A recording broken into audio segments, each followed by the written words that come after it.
Good morning, class 10th. Today's topic is constructors in Java.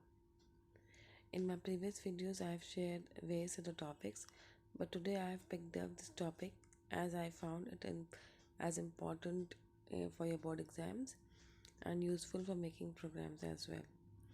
So, without wasting any more time, let's begin with constructors in Java. A constructor initializes an object when it is created. A constructor is a special method that gets invoked automatically at the time of object creation. It is used to initialize the objects with default values unless different values are supplied to a object. Constructor has same name as that of class.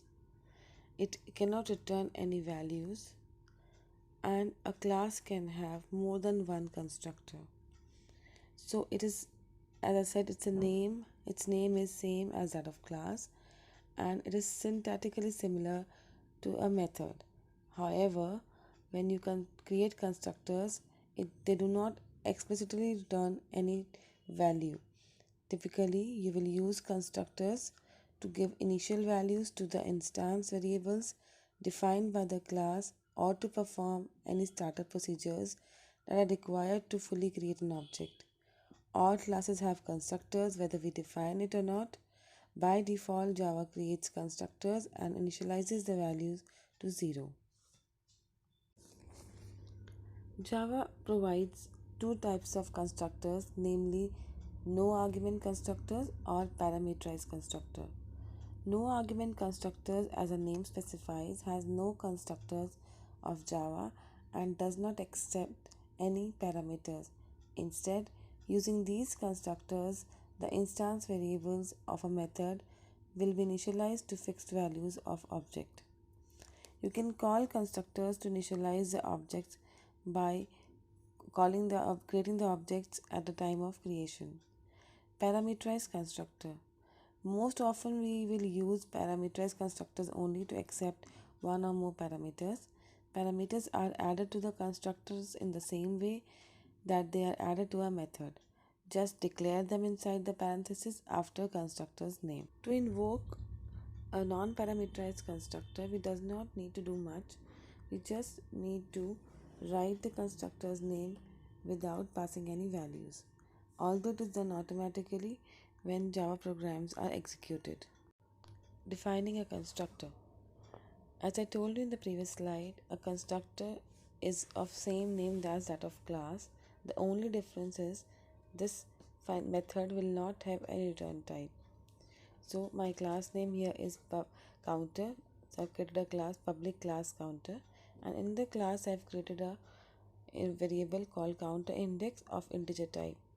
Just below it you can see public counter. Now this public counter written in red ink is a constructor, and here I have initialized the value of counter index to 0. So now we have made further more methods like void increase, and here we are going to increase the value of this counter by 1. Void decrease, where we are going to decrease the value of this counter by 1. And finally one more method, indicate counter index, to take the initial values of the counter index. Now in the method get counter index, we are already asking a user to enter the value of counter index. When the user will not enter the value from this method, then the value of counter index will be 0. It means the function will be provided with the value 0 of counter index if user does not enter the value of counter index in the given method. So this is a use of constructor when the method do not get any particular value for a variable. So the values which have been initialized in the constructor is used for further processing. Constructor overloading. Constructor overloading is a technique in Java in which a class can have number of constructors that differ in parameters list. The compiler differentiates those constructors by taking into account the number of parameters in the list and their type. So, like methods, constructors can also be overloaded. Now here we are going to see that what is a use of constructor overloading. A constructor overloading is basically a concept of having more than one constructors but with different parameter list. In the bracket, we are passing down the parameters. If number of parameters vary, and the constructor, as I said, has the same name as that of class, so a constructor, when it is initialized or made two three times, so each constructor can be differentiated on the basis of the number of arguments passed in that constructor or the type of arguments passed in that constructor. Now let's start understanding this by an example. In this example, we have a class called student, and wherein I have initialized two variables, integer id, string name, and both the variables are used as an input to a constructor. As you can see, the class name is student6, so constructor name is also student6. In this constructor, I'm passing two parameters, one of type integer and one of type string. So int id it was there, so id will be passed as an integer, and id is going to hold the value I, which is passed as a parameter to the constructor. Same way, string name was my variable, and in this parameter, as a parameter in constructor, I am passing n. So whatever value I am going to pass through I and n will be passed on to id and name into the class. Same way, I have made another constructor, that is passing the parameters int I, string n, and int a. Now int I will be the id of the student, n will be the name of the student, and third variable age is also initialized here, and a will be passed as an age to the function. So now two constructors are there, one is passing two arguments, another one is passing three arguments, and the variety of arguments is also different. You can see I is integer, n is string, and age a is also an integer. So when in the main in the function void display, you can see we are asking the to print all these values which have been passed as an argument to the constructor. These values will be printed. So in the main function, when I'm writing student s1 is equals to new student 5 triple one current, here which constructor should be called? The one which is having two arguments, that is the first one. Whereas when I'm calling in the next line, student s2 is equals to triple two comma name comma age, so here the second constructor will be called, which is matching to the parameter list of the second constructor. So when we are going to write s1 dot display, now we are calling an object which is already taking the constructor values triple one current, only two parameters, so two output will come, that is triple one and current. And when we are going to call the method with s2 object, three value will be passed, because we are calling the constructor, invoking the constructor which has three arguments, triple two, rn, and age 25. So like this, the constructors are invoked according to the parameter list, and at the time of creation of the class, whatever constructor we have created according to the parameter list, they are called. And if no constructor is created, then we can say the default constructor is called with no such values, only 0 0 values are initialized to the variables. Sometimes we want to initialize in a number of different ways depending upon circumstances. This can be supported by having multiple constructors having different output.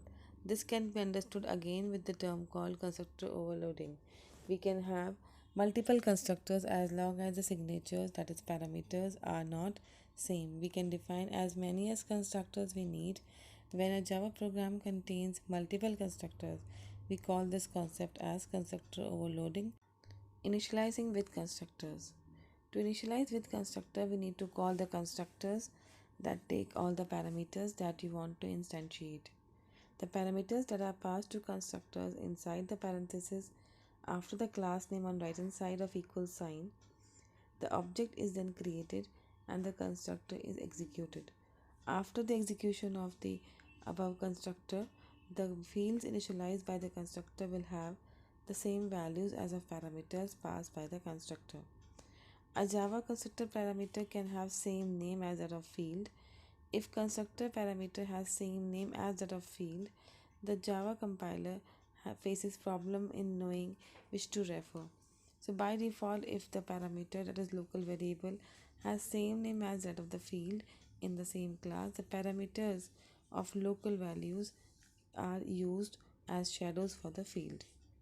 In the above example, we can see we have a class called test circles, and in the main three objects of the same classes have been created: circle A, circle B, circle C. When I'm initializing circle A is equals to new circle 10.0, 12.0, 20.0, here I'm calling the constructor which has three parameters as double. In the next line, circles B is also an object and is will invoke another constructor which has only one parameters 10.0, and circle C, which is also an object of the same class, will invoke a constructor which has no value, that is it's a default constructor. So when default constructor is invoked, the values passed are 0 and 0. I mean the number of parameters depend upon the calling statement. So here the parameters will be initialized to 0 because we haven't written any value here, whereas in the case of the above two cases, the parameters have been passed. In the first case, three parameters are passed. In second case, two parameters are passed, and accordingly the object creation will use the parameters that are invoked at that time. Copy constructor. Generally, the copy constructor is a constructor which creates an object by initializing it with an object of same class which has been created previously. Java supports for copy constructors, but unlike C, Java does not provide an explicit copy constructor. You need to define it yourself. So there is actually no need of copy constructor in Java. We can copy the values of an object to another object like in C++. So there are many ways to copy the values of one object into another in Java. They can be done with the help of constructor. They can be done with the help of assigning the values of one object to another, or by using the clone method of object class. In the example, we can see that we have a class student6 and one constructor has been created with two parameters int I and string n, and values have been initialized to them in the body of the constructor. Same way you can see another constructor is there where student6 is another constructor, and here instead of passing the parameters, here I have passed an object, that is s. So when whatever values we will have for the first constructor, same will be passed or copied to the second constructor which is taking object as an argument. So in the main body you can see s1 is equal to new student triple one Karan, and s2 is equal to new student s1. Now s1 will hold all the values which already a constructor has used in its parameter list. So this is how we are going to copy the values from one constructor to another constructor. Now, copying the values without constructor. We can copy the values of one object into another by assigning the object's value to another object. In this case, we do not need to create another constructor. So in the example, you can see we already have one class student7, and constructor of the class has been created with two parameters int I and string n, and the values have been passed. But when in the main function student7 is s1 is equal to new student 7, and in the bracket we are passing triple one and Karan as a parameter, and same time another object is created s2 of the same class, and in the bracket you can see no arguments have been passed. So how will this constructor will have its values? So you can see in the next lines s2.id is equals to s1.id. Now whatever value have been passed for the object s1 will be copied for s2 as well. Now s2 dot name is equals to s1 dot name. Name of one class, one object constructor will be passed on to the another one. So when I'm going to write s1 dot display, the first values will be passed, the triple one and Karan, and when I'm going to write s2 dot display, then also Karan and triple one. So this way we can see the values of s1 have been copied to s2 without creating the separate constructor for the same. Now last but not least, this topic is very important, the difference between constructor and the method in Java. A constructor is used to initialize the state of an object, whereas a method is used to expose the behavior of an object. So whenever we create a constructor, it will do nothing. It is not going to make use of any of the variables. Rather, it is going to initialize the values to the variables which are to be used as soon as the object is created or object is invoked. Whereas a method, a normal method, is just used to treat whatever variables you have created in your program, whatever processing you want to do with that. Second difference, constructor must not have a return type, whereas method can have return type. It is not compulsory always to have a return type for a method, whereas constructor can never have a return type, and methods can have return type. Like sometimes we make int sum, or we do not write, or do not write anything, we leave it void. Third difference, constructors invoked implicitly and methods are invoked explicitly.